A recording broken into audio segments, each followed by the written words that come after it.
Just look at the view guys, একদম aesthetic.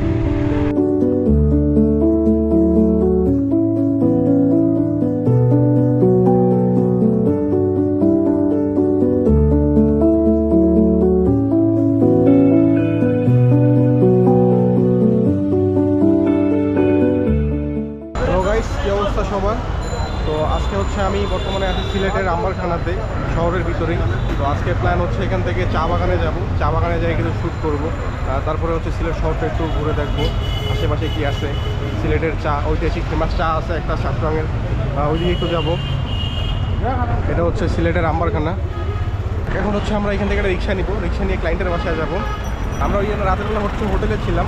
কালকে হবিগঞ্জ থেকে আসি হচ্ছে 10:30, 11টা বাজে গেছে হবিগঞ্জ থেকে আসতে আসতে। আর বাসে চড়ছিলাম হচ্ছে 7টার দিকে, 7টার দিকে বাসে চড়ে 11টার দিকে এখানে আসছি। যাবেন নাকি বাগবাড়ি? কত টাকা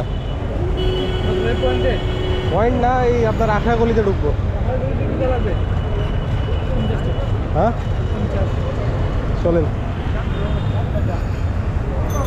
আমরা এখান থেকে একটা রিক্সা নিয়ে নিচ্ছি, যেমন রিক্সাতে করে যাব হচ্ছে বাগবাড়ি, যেই জায়গাটা বলে যেখানে হচ্ছে ক্লায়েন্টের বাসা, ওইখানে যাব। তারপর ওইখান থেকে দেখা যাক চা বাগানে যেতে পারি। কাছে কিছু চা বাগানে ফটোশ্যুট করার ইচ্ছা আছে, যদি সানলাইট থাকতেই যাইতে পারি তাহলে তো খুব ভালো হয়।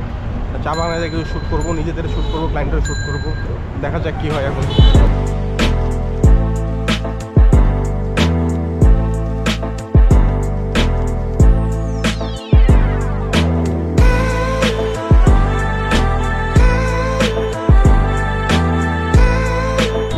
ফাইনালি হচ্ছে আমরা চা বাগানের উদ্দেশ্যে রওনা দিয়ে দিচ্ছি। তো আমার আশেপাশে হচ্ছে পুরোটাই চা বাগান দেখতে পাচ্ছেন। কী নাম দাদা বললেন? তারাপুর চা বাগান। এটা হচ্ছে তারাপুর চা বাগান।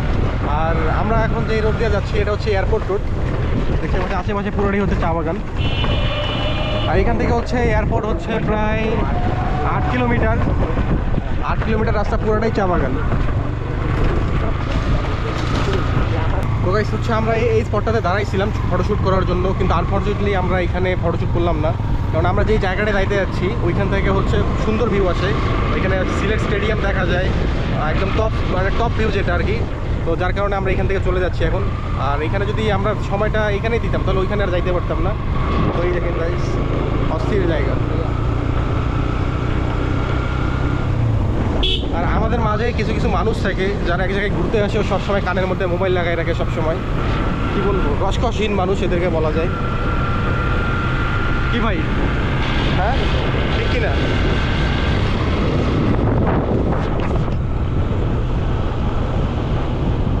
এদিকে মানে ঘুরতে অন্যরকম একটা মজা। হ্যাঁ, বাতাসটা কিন্তু খুব মারাত্মক। আমরা প্রতিদিন সন্ধ্যার পরে ওই দিই এয়ারপোর্ট জায়গা বইপত্র বইয়ে আছে। সিলেটের সবচেয়ে বেশি মজা হচ্ছে এই চা বাগানের ভিতর দিয়ে বাইক রাইড করা। আপনারা দেখতে পাচ্ছেন যে আশেপাশে পুরোটাই হচ্ছে চা বাগান, যতদূর চোখ যায় ততদূর চা বাগান। কিন্তু আমি শ্রীমঙ্গলে গেছিলাম, শ্রীমঙ্গলে যাই আমি এতটা চা বাগান দেখি নাই, কিন্তু এখানে চা বাগানের কোয়ালিটি অনেক বেশি। দাদা এই ক্ষেত কতদূর, মানে কতদূর ছড়াই আছে? এয়ারপোর্ট পর্যন্ত, একদম এয়ারপোর্ট। এয়ারপোর্ট এখান থেকে কত? 5 কিলো। তো এখান থেকে হচ্ছে গাইস এয়ারপোর্ট হচ্ছে 5 কিলো। তো পুরো 5 কিলো রাস্তাতেই হচ্ছে আপনার এরকম চা বাগান ছড়ায়। আর এই পাশে রাস্তাগুলো জোস। যারা সিলেটে বসবাস করে তাদের তো মজাই মজা, দুদিন বাইক নিয়ে আসে এরকম চা বাগান নিয়ে ঘুরতে হয়। আচ্ছা দাদা এই জায়গাগুলো আর কি সেফ কীরকম? আগে সেই এখন বর্তমানে মানে এখন তেমন ছিনতাইকারী বা ইয়াতে নাই তেমন? রাস্তাটা একটু রিস্কি, রাস্তা গাড়ি মনে হয় বেশি চলে না এদিকে, না?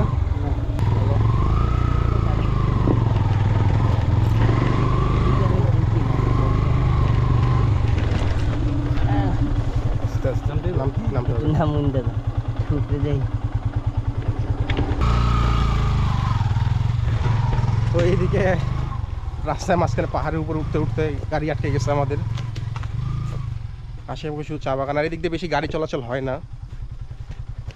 আমরা আসছি একটা নির্জন এলাকার ভিতর দিয়ে, মানে শর্টকাট আমরা যে জায়গাটা যাবো আর কি। তো আমরা ফাইনালি স্টেডিয়ামে চলে এসেছি। আর ওই যে দেখা যাচ্ছে এটা হচ্ছে ক্রিকেট স্টেডিয়াম, আপনি লাইটগুলো দেখতে পাচ্ছেন। তো এখন হচ্ছে আমরা যেখানে যাব সেটা হচ্ছে এই পাহাড়ে, এই যে এই পাহাড়টাতে উঠবো আমরা। আর এই পাহাড়টাতে উঠলে হবে কি, আমরা হচ্ছে টপ ভিউ থেকে একদম সুন্দর একটা সিন দেখতে পারবো এখানে। মানে টপ ভিউ থেকে যে মাউন্টেন থেকে যে সিনগুলো দেখা যায়, সুন্দর একটা অ্যাস্থেটিক ভিউ আসবে এখান থেকে। আর আপনারা যারা বাইক নিয়ে আসবেন তারা অবশ্যই এখানে সেফলি হচ্ছে আপনাদের বাইকগুলো পার্ক করে রাখবেন, কেননা এখানে একটা রিস্ক আছেই। যতই আপনার এটা টুরিস্ট স্পট হোক না কেন, রিস্ক অলওয়েজ থাকে সব জায়গায়, স্পেশালি হচ্ছে বাইক পার্কিংয়ের বিষয়টা। তো দেখা যাক, এখন সানলাইট থাকাতেই আমরা উপরে যাব, যাই কিছু ফটোশ্যুট করব, প্লাস কিছু রিলসের জন্য শট নেওয়ার ট্রাই করব। তো জায়গাটা কিন্তু আসলে সুন্দর, চারিদিকে আমরা যতদূর দেখতে পাচ্ছি শুধু চা বাগান, আর উপর থেকে অবশ্যই ভিউটা সুন্দর আসবে। তো এখানে আসে আমার একদম টোটালি বান্দরবনের কথা মনে পড়ে গেল। Just look at the hill, কত খাড়া, এই পুরোটা এখন উঠতে হবে। তো আপনারা যারা আমার বান্দরবনের ব্লগটা দেখছিলেন তারা দেখছিলেন যে নীলাচলের ওইদিকে একটা পাহাড় ছিল, ওই পাহাড়ে উঠতে গেছিলাম আমরা, জান বাইর হয়ে গেছিলো। এখন হচ্ছে এরকম সেম এক্সপিরিয়েন্সটা এখানে আসতেছে। আর নীলাচলের এখানে অবশ্য ওরা একটু ভালো সিঁড়ির ব্যবস্থা করছিল, কিন্তু এখানে না, এটা একদম পুরোটাই ন্যাচারাল, ওটা একটু ম্যানমেড ছিল, যার কারণে উঠাটা অতটা কষ্টকর ছিল না। আর এটা রিয়েলি অনেক খারাপ এটা। তো এত কষ্ট করে এই পাহাড়টা আমরা উঠতেছি, আশা করি এইখান থেকে ভিউটাও অ্যাস্থেটিক হবে, আইও পড়তিট হবে। এত কষ্ট করে পাহাড় উঠার পরে এইখানে যে ভিউটা দেখতে পারি, ভিউটা কিন্তু আসলেই সুন্দর। এখান থেকে হচ্ছে আপনারা পুরো সিলেট শহরটা দেখতে পারবেন পাহাড় থেকে, সামনে হচ্ছে পুরো সিলেট শহর, আর আমাদের সামনে হচ্ছে আছে সিলেট স্টেডিয়াম, এখান থেকে পুরো স্টেডিয়াম দেখতে পারবেন। আর যারা টিকিট কাটে আসবেন না, যাদের খেলা দেখার ইচ্ছা আছে, তারা এখানে পাহাড়ে উঠে বিনা টিকিটে খেলার ভিউ এনজয় করতে পারবেন। তবে এখান থেকে ভিউটা কিন্তু আসলে সুন্দর, আর আশেপাশে যত দূর চোখ যায় পুরোটাই হচ্ছে চা বাগান। এইখানকার যে ভিউটা, এটা কিছুটা হচ্ছে আপনার বান্দরবনের মতো। বান্দরবনে আপনারা যখন নীলাচলে নীলগিরির ওই দিকে যাবেন তখন এই সেম ভিউগুলো দেখতে পারবেন। তো ওই ভিউটা আরও কি একটু বেশি, ওইটা একটু আরও উপর থেকে, তখন বান্দরবন শহরকে এতটুকু ছোটো মনে হয়, কেননা এটা পাহাড়গুলো আরও বেশি উঁচু, আরও বেশি খাড়া। আর যখন আপনি অতটুকু টপ লেভেলে যাবেন, যাওয়ার পরে যখন নিচে তাকাবেন তখন মনে হবে যে চারদিক থেকে পাহাড় হচ্ছে শহরটাকে ঘিরে রাখছে। তবে এখানকার ভিউটাও সুন্দর, একদম অ্যাস্থেটিক। এখানকার ভিউটা সত্যি অনেক সুন্দর লাগলো, যেহেতু আমরা ক্যামেরা নিয়ে আসি এখানে কিছু শুট করবো।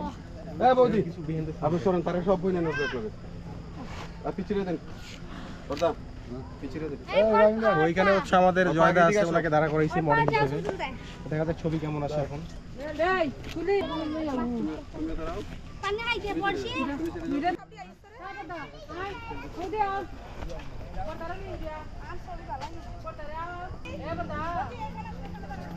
এখন হচ্ছে আমরা এই স্টেডিয়াম থেকে বের হয়ে যাচ্ছি পাহাড় বেয়ে নেমে।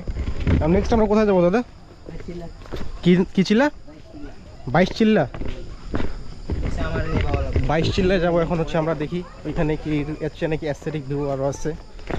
আর অবশ্যই এখনও সানডাউন হয়ে গেছে, সানলাইট কম, তারপরেও সানলাইট থাকা অবস্থায় যতটুকু দেখানো যায় আপনাদেরকে দেখানোর চেষ্টা করব। আর পাহাড়টা নিয়ে কি বলবো, পাহাড়টা সত্যি অনেক উঁচু, খাড়া। একটু 19 থেকে 20 হইলেই পা স্লিপ করলেই you are go for death. আমরা হচ্ছে এখন চলে আসছি 22 টিল্লাতে। এটা হচ্ছে 22 টিল্লা। এখানে হচ্ছে আপনারা বোট রাইড করতে পারবেন। এই পুরোটাই হচ্ছে লেক, এখান থেকে যতদূর আপনার চোখ যায় আশেপাশে চারিদিকে হচ্ছে শুধু লেক। এই নৌকাগুলা আপনারা চাইলে এই নৌকাগুলোতে আসে সুন্দরভাবে বোট রাইড করতে পারবেন। তো এখানে আছে অবশ্যই আমার টাঙ্গাইলের বোট রাইডের কথা মনে পড়ে গেল। টাঙ্গাইল অবশ্য বিলের জন্য বিখ্যাত। তো আমরা এখানে বোট একটা নিলাম, এই যে বোটগুলো, তখন এই বোটগুলোতে করে মাথায় যাবো, মাথায় যাই ঘুরে আসবো। তো গাইস ফাইনালি হচ্ছে আমরা বোটে চলে আসছি। এখন বোট দিয়ে আমরা যাচ্ছি ওই মাথাতে যাব। আশেপাশে অনেক বোট আছে এখানে দেখতে পাচ্ছেন। এই জায়গাটার নাম কি দাদা? জায়গার নাম বারবার ভুলে যাচ্ছি। 22 টিল্লা। তো জায়গার নাম হচ্ছে 22 টিল্লা। তো এইখান থেকে আসার পরে অনেক ঘটনা ঘটতেছে বুঝছেন। অনেক মানুষ সিলেটি ভাষা অনেক কিছু করছে, সব মাথার উপর দিয়ে যাচ্ছে, আমি খালি মাথা নড়াচ্ছি। হ্যাঁ হ্যাঁ হ্যাঁ, সিলেটি ভাষাতে কি কয় না কয় কিছু বুঝি না। টাঙ্গুয়ার হাওর যাইতে পারি আর না পারি, এখানে টাঙ্গুয়ার হাওরের ফিল আসতেছে। এই যে কইলাম টাঙ্গুয়ার, এইখানকার ভিউটা কিন্তু সত্যি একদম অ্যাস্থেটিক, কি বলবো। এখানে খুব রিস্কে দাঁড়ায় আছি জাস্ট ভিডিওটা শটটা নেওয়ার জন্য। আর এখানে যখন এইভাবে হাতটা এইভাবে বাড়াই দিচ্ছি, টাইটানিক মুভির যে ফিল্ডটা আছে না, ওই ফিল্ডটা আসতেছে। শুধু এখানে একজন রোজের অভাব, একটা রোজ থাকলে ভালো হইতো এখানে। আমরা এখন বোট রাইড শেষ। এখানে হচ্ছে আমরা ওই পার থেকে এই পারে আসছি, আবার ওই পারে ব্যাক যাচ্ছি। অলমোস্ট সন্ধ্যা হয়ে আসছে, আকাশও অন্ধকার হয়ে আসছে। তবে এখান থেকে সত্যি খুব শান্ত, খুবই কোয়াইট পরিবেশ, কোনো শব্দ নাই, একদম নিশ্চুপ সব কিছু। মর্নিং গাইজ, তো আমরা পরে বিল থেকে চলে আসছি, পরে আর চাটা কিছু খাওয়া হয়নি। আজকে সকালে হচ্ছে আমরা ঢাকার উদ্দেশ্যে রওনা দিচ্ছি। এখন সিলেট বাস টার্মিনালে আছে এখানে। এইখান থেকে হচ্ছে দুটো টিকিট কাটলাম ঢাকার উদ্দেশ্যে, এখন বাসে করে ঢাকা ব্যাক করব। তো যাই হোক, সিলেটের ট্যুরটা সুন্দর ছিল। তো আবার দেখা হবে একটা নতুন ভিডিও, ততক্ষণের জন্য টাটা।